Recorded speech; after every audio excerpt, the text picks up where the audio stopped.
দেশের হানাহানিতে লিপ্ত অসংখ্য বুনিয়াদম খোদার জ্বালায় রোগে সুখে ধুকে ধুকে মরছে।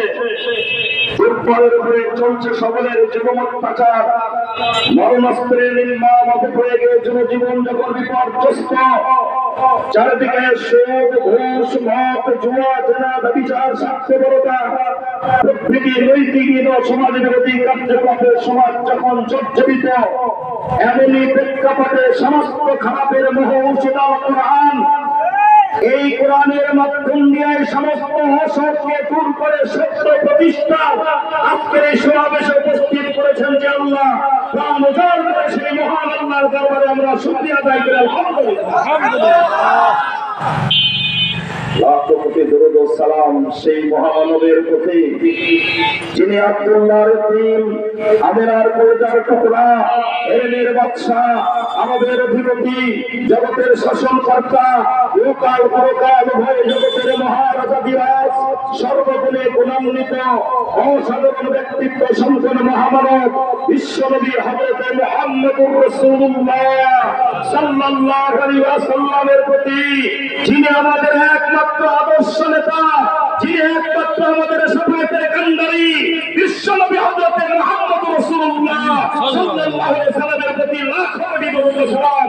আবারো বলুন সাল্লাল্লাহু আলাইহি ওয়াসাল্লাম।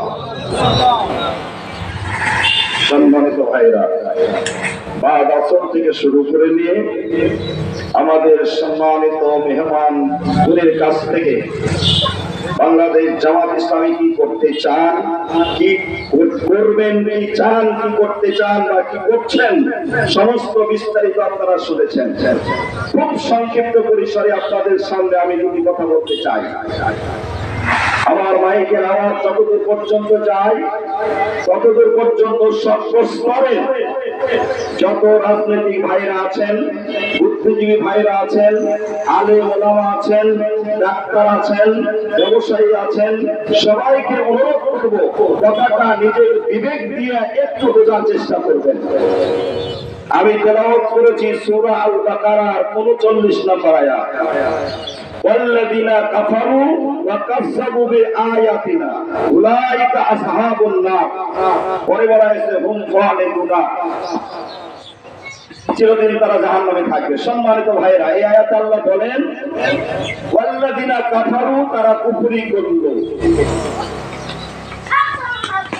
কি জন্য কুফরি করলো? কাযযাবু বিআয়াতিনা, আমার যারা আয়াতকে অস্বীকার করলো, কোরআনের আয়াতকে যারা মানল না, অস্বীকার করলো, তারা সবগুলো হবে জাহান্নামের বাসিন্দা। আমি আপনাদেরকে শুধু বলতে চাই, আল্লাহর দাবি যারা কোরআনের একটি আয়াতকে ছেড়ে দিল, একটি আয়াতকে অস্বীকার করলো, তারা কাফের।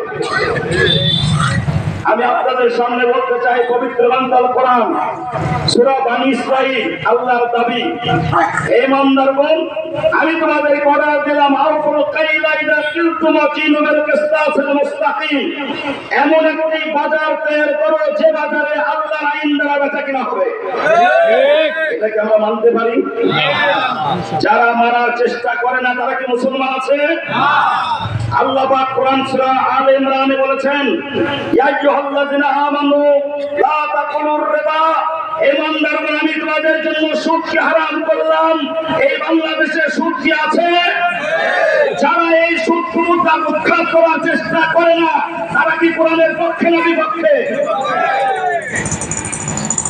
সূরা আল মায়েদা, ইয়া আইয়ুহাল্লাযিনা আমানু ইন্নামাল খামরু ওয়াল মাইসির ওয়াল আনসাব ওয়াল আযলাম রিজসুম মিন আমালিশ শাইতান, ইমানদারগণ, আমি তোমাদের জন্য অর্ডার দিলাম মাদক দ্রব্য, লটারি, ভাগ্য নির্ণায়কতা ইত্যাদি তোমাদের জন্য হারাম করলাম, এগুলো শয়তানের কাজ। বাংলাদেশে কি আছে? এগুলো যারা উৎখাত করার চেষ্টা করলো না, এরা কি আল্লাহর পক্ষে না বিপক্ষে? কোরআনের পক্ষে না বিপক্ষে?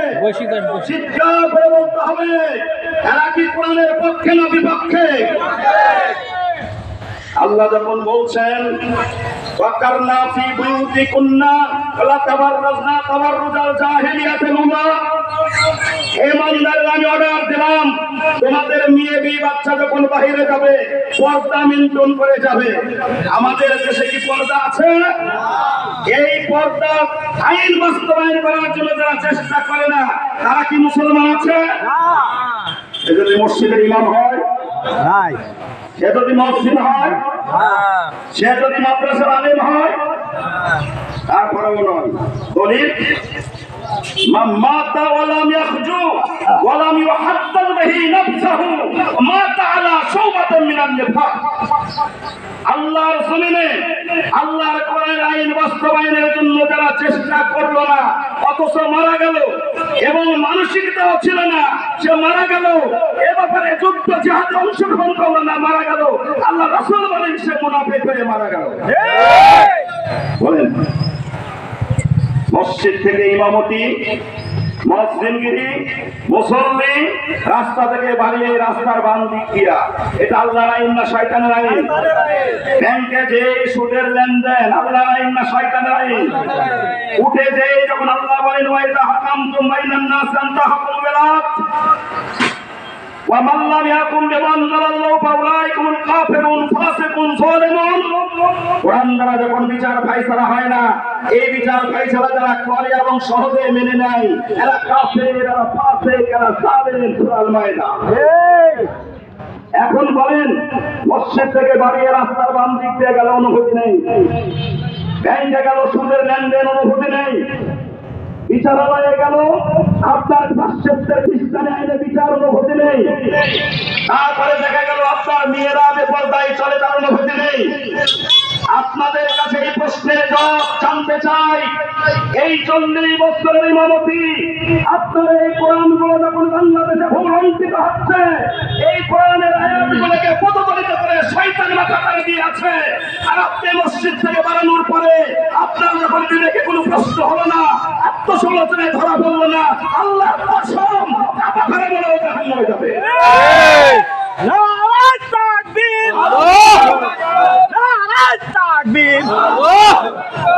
সমস্যার সমাধান দিতে পারে, সব সমস্যার সমাধান দিতে পারে আল কোরআনের আলো, সংসদে জালো আল কোরআনের। আলহামদুলিল্লাহ, ভাইজান এই কাজটা বাংলাদেশ জামাত ইসলামী করতে চান, এটা কি ঠিক আছে না ঠিক আছে? ঠিক আছে না ঠিক আছে?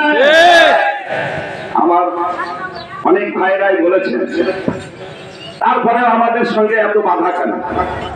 অনেকেই বলে যে রাষ্ট্রদ্রোহী, রাষ্ট্রবিরোধী।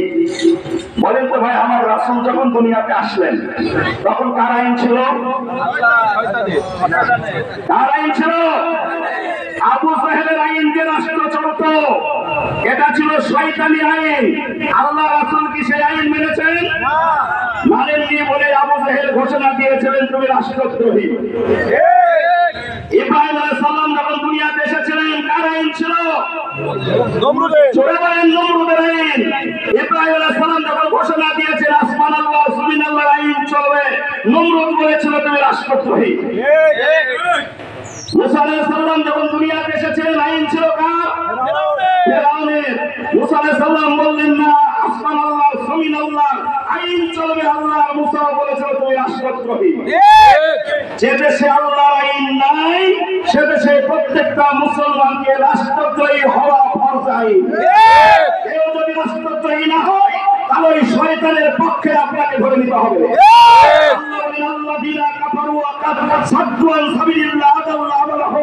তুমি যদি তাই হও, আমি আল্লাহ ঘোষণা দিলাম তুমি কাফের। যদি তুমি কাফেরের পক্ষে থাকো তাও কাফের, চুপ থাকলেও কাফের। আল্লাহ আমলহম, তোমার সমস্ত আমল আমি বরবাদ করব। ভাইজান এখন বলেন ইসলামী আন্দোলন করা লাগবে? কোরআনের পক্ষে কর্মকাণ্ড করা লাগবে? আপনি বলবেন যে আমি পীর সাহেবের লোক, আমি আহলে হাদিসের লোক, আমি হানাফি, আল্লাহ সেই সওয়াবও দিয়েছেন। আল্লাহ বলেন তুমি কোন দল আমি দেখতে চাই না, তুমি হানাফি, শাফি, মালিকি, হাম্বলি, মানকুতি, রাফি, আহলে সুন্নাত, খারিজি আমি কিচ্ছু দেখতে চাই না। আমার জমিনে দিন কায়েমের জন্য ওয়ালা তাতাফাররাকু ফি আকিমুদ্দিন, দিন কায়েমের জন্য সব মুখালিফ ছেড়ে আল্লাহর কোরআনকে সংসদে দেওয়ার জন্য একমত থাকতে হবে। কার কথা এটা? আল্লাহ। আল্লাহ সব মুখালিফ ভুলে আল্লাহর জমিনে দিন কায়েমের জন্য তোমাকে এক প্ল্যাটফর্মে আসতে হবে। তুমি যদি না আসো অবশ্যই তুমি শয়তানের পক্ষের লোক নাকি? যে দেশে কোরআনের আইন নাই, যারা কোরআন চায়, তুমি যদি এর পক্ষে না আসো নিশ্চয় তুমি ওই শয়তানের দলের লোক। কথা কি বুঝতে পারলাম? ভাইরা খবর দে, মুসলমানদের প্রথম যুদ্ধ কোনটা? বদর। জোরে বলেন বদর। জয় না পরাজয়? বিজয়। উহুদের যুদ্ধে সামান্য পরাজয়। উহুদের যুদ্ধে কি ছিল? জোরে বলেন কি ছিল? সামান্য পরাজয়। এরপরে মুসলমানদের জন্য মক্কা বিজয়। বদর চলে গেছে, উহুদ চলে গেছে, মুসলমানদের সামনে মক্কা বিজয় অপেক্ষা করছে। মুসলমানদের সামনে মক্কা বিজয় অপেক্ষা করছে। ভয় নেই, অস্ত্রের চেয়ে দুর্জয় তুমি, নির্মম নির্ভীক, সূর্যের চেয়ে বিচ্ছের তুমি, সত্যের সৈনিক, সততার বাবা পলাশি আমরা, তোমারই রক্তে ভিজে কুরবানি করো স্বার্থ সঙ্গ, বাসনার পশু নিজে। বাংলাদেশ জামাত ইসলামী ফাঁসির কাস্টে ঝুলতে যাবে। বাংলাদেশ জামাত ইসলামী এই জমিনকে রক্ত লাল করতে হবে। বাংলাদেশ জামাত ইসলামী দিলে দিলে কারণ জীবন যাপন করতে পারে। এই জাতিকে তোমারও সত্যের দিন কাউরো না। নারায়ে তাকবীর, আল্লাহু আকবার। নারায়ে তাকবীর, আল্লাহু আকবার। হাসানের আলো সংসদে সময় শেষ। আমি শুধু জানাতে চাই, বাংলাদেশ জামাত ইসলামী নতুন করে আসে নাই, আমরা দীর্ঘদিন দেশে আছি। বাংলাদেশ জামাত ইসলামের কোন কর্মী কারো অন্যায় করে না, কারো অন্যায় করে না।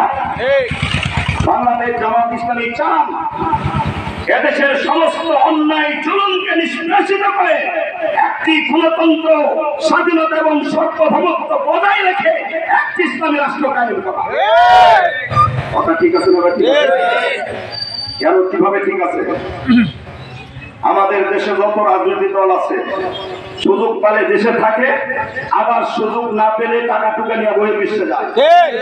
বাংলাদেশ জামাত ইসলামের কোন ব্যক্তি গেছে না, তাদের বহির্বিশ্বে কোন আশ্রয় নিয়েছে? তাহলে এদেশের গণতন্ত্র, এদেশের স্বাধীনতা, এদেশের সার্বভৌমত্ব সবচাইতে দাবিদার প্রেমিক হলো বাংলাদেশ জামাত ইসলাম। এর বিকল্প ভাবার কোন সুযোগ নেই। এই জাতিকে আর অন্ধ করা যাবে না।